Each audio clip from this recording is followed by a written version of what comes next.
Hi friends, అస్సలాము అలైకుమ్. అందరూ ఎలా ఉన్నారు? Welcome to my YouTube channel Begums kitchen. ఈరోజు మనం ఎండు చేప వంకాయ పులుసు ఎలా చేయాలో చూద్దాం.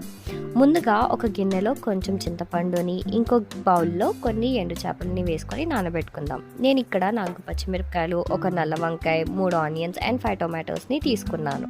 వంకాయని చిన్న ముక్కలు కాకుండా కొంచెం పెద్దగా సన్నంగా కట్ చేసుకుందాము. పచ్చిమిరపకాయలని చిన్నగా చీరితే చాలు.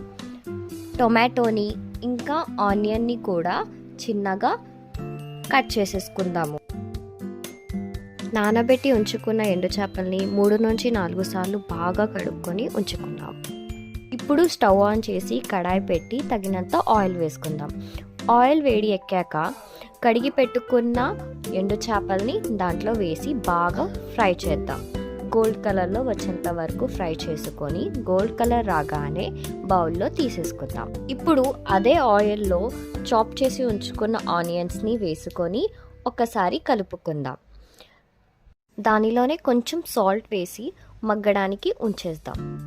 ఆనియన్ మగ్గిందో లేదో చెక్ చేసి దానిలోనే చాప్ చేసి ఉంచుకున్న పచ్చిమిరపకాయలు ఇంకా టమాటాలు వేసి కలుపుకొని మూత పెట్టి ఒక 2 మినిట్స్ వదిలేద్దాం.